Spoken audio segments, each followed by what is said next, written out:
Hi, I'm going to be telling you about the Nanotechnology engineering program here at the University of Waterloo. Our program within engineering here is a program that is next to several departments of engineering, yet also implicates a lot of faculty from science. So we are really a trans-faculty and multi-department program where students can figure out really what they find most interesting in the science and engineering world. When students ask me what is nanotechnology engineering, they typically on the very first day say, this is what family and friends are asking them.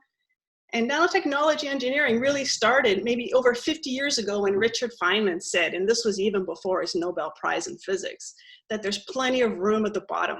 And really what he was thinking about in terms of the world of miniaturization is that if you can control the chemistry and physics of systems that are increasingly small, then the opportunity to try to make things that are targeting specific chemical outcomes and physical outcomes really is powerful. So we envision this by controlling atoms and molecules as you build something. And here we say building from the bottom up. So imagine joining atoms and molecules one at a time for a targeted material with a very specific kind of property. Then you have the power to really kind of target what you're looking for, whether it be a material, a drug, or any other in between. So this is different than imagining something that is broken down, so top down, where you take a material and you cut it into a billion little pieces. So bottom up and requires a strong, powerful background in terms of chemistry and physics. And really what happened in terms of nanotechnology engineering is that it really started to blow up and have massive implications when the scanning tunneling microscope was invented. And so what we see now is a process where we can vision and actually see, but what I mean by see is detect really, and have signal from something that is an atomic resolution. So here you can see even the graphite surface, where one atom at a time is detected using a tip. And where you have to imagine now, how thin does a tip have to be in order for it to be able to detect one atom at a time? And I'm going to mention the scanning tunneling microscope now because later you'll see this is the challenge that we gave to our first year students to build such a device. So nanomaterials really are not just surfaces, but they're really also particles. And now we're talking about any system where you have a large surface component, and that's what's going to be driving the chemistry and the physics of the process. So thin films, as well as nanoparticles, are really a much larger component of what we talk about in nanotechnology engineering. So at UW, as I mentioned, we're within a large engineering school. We have well-established programs around us who have been around for now many years, and now I'm thinking chemical engineering, electrical engineering, but we also have some newer programs, newer than us even. We have biomedical engineering, architectural engineering, so this is always a growing and developing field, and nanotechnology engineering sits within this and interacts with all of these disciplines of engineering, as well as with science. We have faculty, the teaching to our students who are also on the faculty of science, as I am in the Department of Chemistry, bringing students an opportunity to have really broad interests. So just like I had no idea I was going to find myself in nanotechnology engineering, most of our first year students, they don't know what they like. They know that they kind of like the sciences and the engineering, but really, where is it that they want to find themselves? They don't know.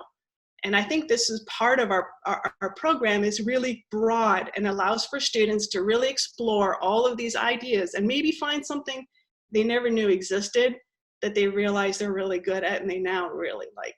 So this is also part of our UW and nano engineering program. Our home is called the QNC building. This is the Mike and Ophelia Lazaridis Quantum Nano Center. So this was built now several years ago, maybe 8, where students are in these classes in this building.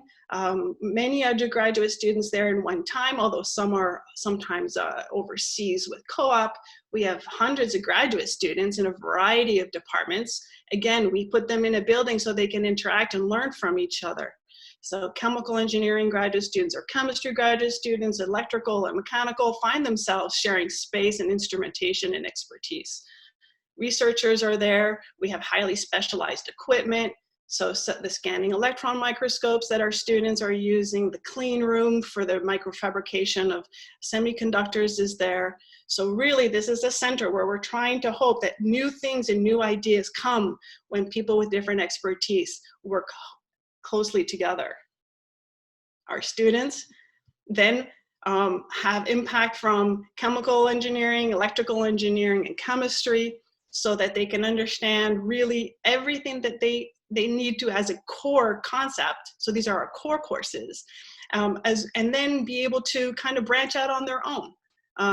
We are, as with other engineering departments, have co-ops, so our students end up all over the planet, and we'll tell you about that more in a second. And this is already an accredited program. We've had now many graduating classes, and I'll tell you a little bit about those students.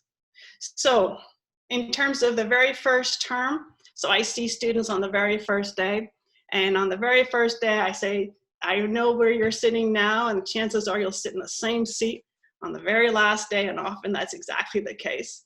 The students, now you can see a graduating class. This is one of our typical classes in the QNC building. On their very first term, they have really what looks like a typical set of courses that an engineering or science student would take. So they have calculus and linear algebra in terms of mathematics. They have some programming. They'll either have a chemistry course, which was my course, or maybe perhaps a physics course. And what they also have is what we call the societal environmental impacts course, which is really about the legal and ethical issues associated to a licensed programming.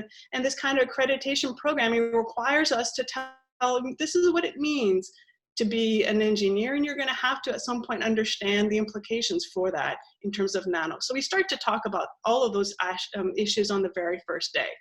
And so it seems like it's actually quite normal in terms of a very first term, and we don't see the sort of breadth of different types of courses until we get to the higher term courses. And here at the higher term courses, now you start to see a much varied opportunity for our students. So these are all core courses. These are courses that all our students would take. But now you're starting to see some really large variation, where on some side, you will get some organic chemistry, some biology, some biochemistry. So really now we're talking about how do nanomaterials interact with biological surfaces? How do we make them? How does it implicate sort of drug delivery? Those ideas, polymers and materials. And toxicology courses, how are they an adverse effect if you're exposed to it? That's one side of the material. And then we have sort of standard courses really in statistics, advanced calculus, and numerical methods and programming. So this is always going to be used by all our students, really kind of independently of what they find really interesting. But also now on the physics side, we have something for our students to learn about electronic circuits and devices, how to have microfabrication and nanofabrication processes, and clean room use, semiconductor physics. So these are now starting to really sort of increase the breadth of our students. They have a foundation in the engineering and science, and now we're moving them across to what's really becoming what we call a horizontal discipline.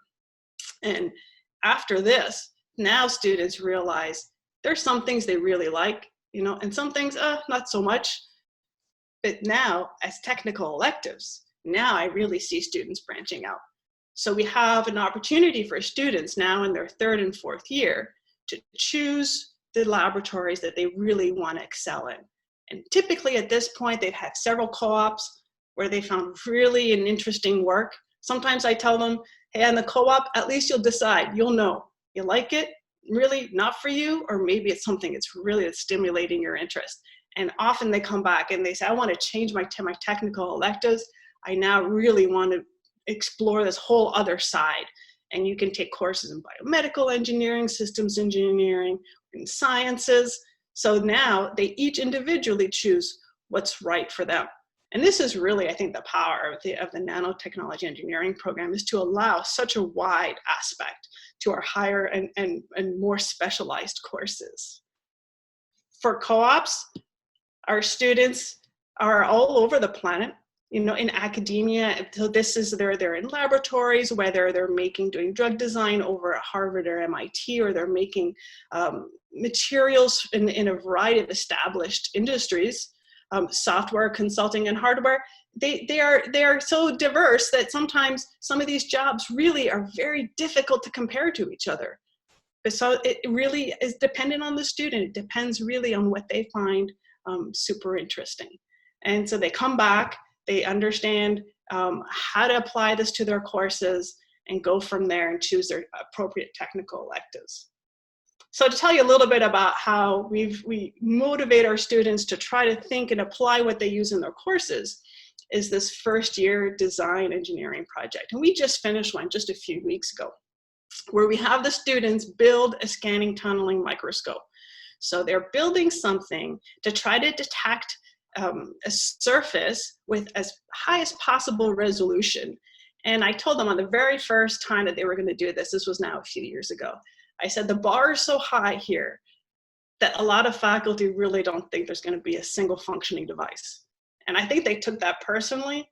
They took that and ran with it, and several of them ended up having completely very functioning devices. And you can see them here. They're building cages to suspend their detectors. They, of course, want to have vibration isolation so that there's no vibration in the room that's impacting their tip. Their tip that they had to make, which was part of how I was implicated in the program, had to be made with such tip and fine resolution so that they would be able to scan across a disc and try to see the grooves that we have imprinted there for them to detect by tunneling electrons across surfaces. That tip, a few of them had to remake their tips, and they came to me and they said, well, what happens if your tip fell on the floor? And I said, there's still time. You remake a new tip, because if you've lost your tip and that capacity to have that kind of resolution, then your device isn't going to be really functioning. They absolutely rose to the challenge, and we are super proud of what they were capable of doing. On the very first year, they made friends, they worked in groups, and they realized, apply what you know in your courses to make something that you never thought possible.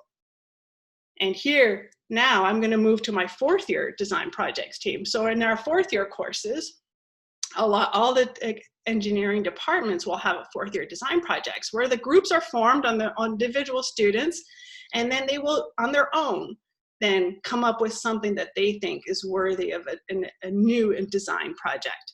And the faculty of the Nano program are super proud to have the 2020 Canadian Engineering Competition for Innovation Design Award winners, the national champions from the Nanotechnology engineering team.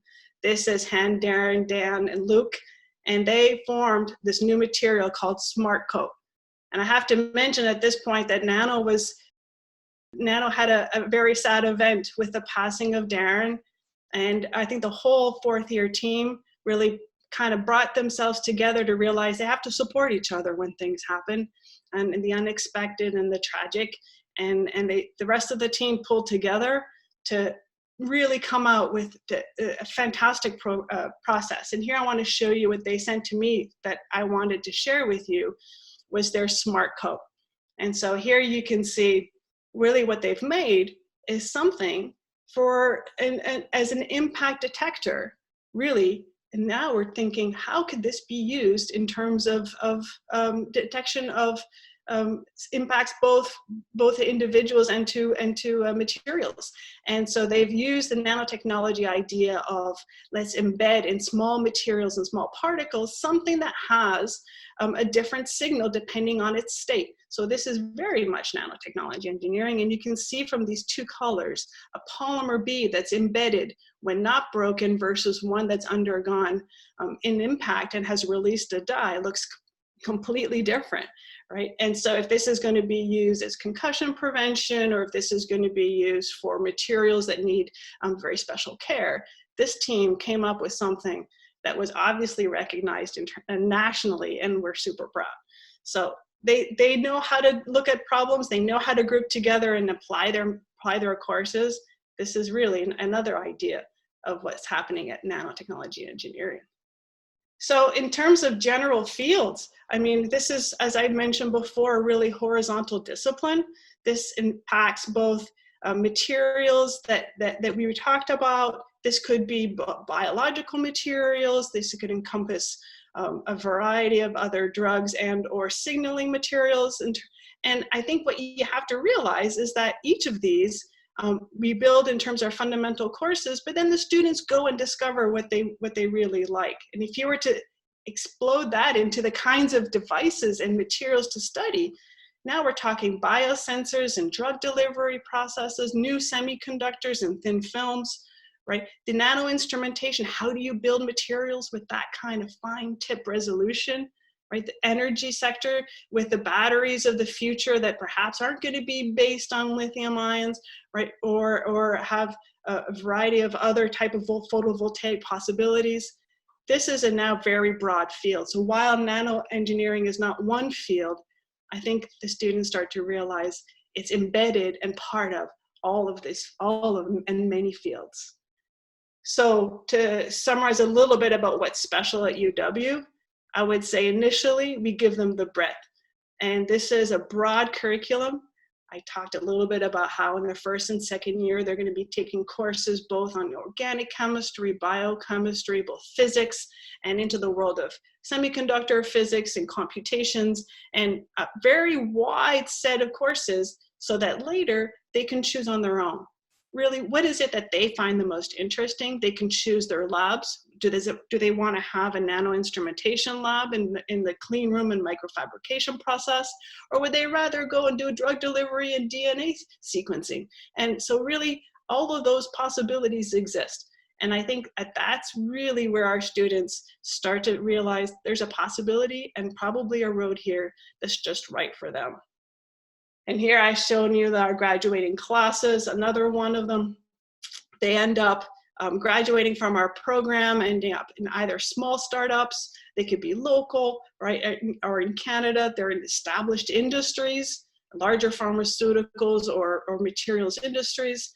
And many end up in graduate programs too, doing PhDs in either engineering or science, realizing that they want to come back with perhaps some PhD experience to come in, do some really good work in terms of research and development in the field of nanotechnology engineering. And then there's those who end up in professional schools, other professional schools, such as medicine or law. And so I think now the opportunities really depend. And for you, it's going to be, what is it that you want to do? And if you don't know what you want to do, that's okay. Give yourself the time. We open up a few doors, and I tell students this is really one good thing about the nanotechnology engineering program is we will provide you with a variety of doors for you to choose and expertise in areas that you don't even know. Of course, the difficult things now is that you have a variety of doors and you have to figure out what it is you like. And that comes with time. Talk to your faculty, talk to your friends. And I'd love to see you in the nanotechnology engineering department on the first day of class. Hi, my name is Emma Belliveau, and I'm here today to talk about my student experience in the nanotechnology engineering program. So I'm from Nova Scotia, and I originally, like many of you guys, didn't really know what I wanted to take in university, but I knew that my favorite subject in high school was chemistry, and specifically the lab portion of that course. So I decided I wanted to pursue something in that field for my undergrad. But I wanted a more design or engineering-based approach than just taking chemistry in the science faculty. And I've ended up really enjoying the degree. So far, I figured out my areas of interest over the past few years are fabrication methods and materials for optoelectronic devices and solar cell materials and scale-up. Throughout the program, I've had the opportunity to have a variety of co-op experiences through the program, and these have included my first one, which was a 4-month co-op at the summer after first year, which was at the University of Waterloo, where I was doing research on soil treatment of oil spills using nanoparticles. For my second 4-month co-op, which was in second year, I had the opportunity to travel to Taiwan to join a university research center there, where I researched novel material solar cells. For my third co-op, which was 8 months and in third year, I decided that I wanted to try an industry position, which was in the semiconductor industry, where I worked on R&D for image sensor design for industrial and specialized cameras. Finally, for my final co-op this year, from January to August, I worked in Cambridge at MIT in the Grid Edge Solar program. And there I was researching flexible and printable solar cells. Outside of the academics of this program, this year I am the VP Academic of the Nanotechnology Engineering Student Society. So we plan events for people in the program and advocate for its students. I've also been in the Guelph Pipe Band, which is a community band in a nearby city, and where I play the bagpipes. And I've also taken part in an academic exchange, which I did last fall to the National University of Singapore, which was one of the highlights of my undergrad. Now I'll pass the presentation off to Kingsley. Hi everybody, my name is Kingsley Wong and I'm also a fourth year nanotechnology engineering student. I'm originally from Ottawa, Ontario. So the reason why I chose nanotechnology engineering was because in high school I had very broad interests in all three science classes that I got to take, so chemistry, physics, and biology. So instead of narrowing it down to just one, I decided to choose a program that lets me work in all of them. So along the way in high school, I became fascinated with the idea that you can use these traditional sciences and redesign a whole new set of tools at the molecular scale. And as a result, I decided to continue to pursue that idea at the University of Waterloo in the Nanotechnology Engineering program. So along the way, through my academic coursework and my co-ops, I've developed particular interests in using biology as a tool to create and fabricate materials for energy and electronic devices. And the second one is using DNA, so the biomolecule DNA, for biotechnology applications. And that includes using it for sensors, using it, or developing platforms for synthesizing DNA and platforms for sequencing DNA, which is essentially just reading the molecule and extracting information from it. I've had a variety of co-op experiences. My first co-op experience after my first year was as a research assistant at the University of Waterloo, where I was working with a professor to study the interactions between nanostructures and mammalian cells. So just more specifically, that's looking at how cells will respond in different environments and different media and how they interact with different structures. My second co-op was at a startup called Arilla. And Arilla is a really cool company because they use nanotechnology to develop an invisible ink that they can use to tag luxury goods. And the idea behind that is this invisible tag serves as a means of anti-counterfeiting. So a way of authenticating between what's real and what's might be a fraudulent product. My third co-op was at another startup called Keynote Health. And at Keynote, I was working to develop a medical device for rapid testing of allergies and rapid diagnosis. So I was working on various components of the device itself. So I got some experience working with optics and mechanical engineering, as well as working with bioassays in the biomedical field. My last co-op, which I completed, or started actually, I started in January, was at Twist Bioscience in California. So Twist Bioscience is a company that has many projects that are rooted in using DNA as a foundation. But the project specifically that I was working on their silicon chip DNA, or silicon platform for DNA synthesis, and integrating that with molecular data storage applications. So using DNA to store videos, storing files, et cetera, and also being able to directly read them. So one thing I wanted to mention about the co-op program at Waterloo is that the co-op program, it offers you a lot of support and resources for helping you find your co-ops. So for example, my co-ops at Arilla and Keynote Health, I found directly through job board postings through the co-op program, where they post opportunities from potential employers, which you can go to and apply for. But they also support the students who want to look for their own opportunities outside of the job board. So that's how I actually arranged my first and my fourth co-op at the University of Waterloo and towards bioscience. And I did that by looking for these opportunities on my own, and with the help of the co-op program, I was able to secure those. So outside of academics and co-op, I've had the opportunity to get involved with a couple other things as well. So the first one that I'll mention is the Waterloo iGEM Synthetic Biology Design Team. And this is it's an interfaculty design team that works on an annual synthetic biology project. And each year we get to go to Boston and we compete, and it's a lot of fun. And it's a unique opportunity to work with students from all different backgrounds. And in addition to that, I also help out as an orientation leader every year. And this is an opportunity to help first-year students transition from high school to university. And that's always a lot of fun. And lastly, when I was in high school, I was really into the music programs. And I played in concert bands, I played in the jazz bands. So when I came to Waterloo, I also continued with music through the jazz ensemble at the school. And with the jazz ensemble, not only did I get to go and rehearse and practice with a full band, but we also got to perform at concerts every once in a while. So there was a lot of awesome extracurriculars that I've been able to do over my time in addition to classes in co-op. So this concludes our fall open house presentation for nanotechnology engineering. Thank you so much for joining us today, and we hope that this was an informative session and that it helps you with your decision in the future. Of course, if you have any other further questions, please join us at the Chemical and Nanotechnology Engineering booth, where we can answer any questions you have directly. Thanks so much, and enjoy the rest of your days.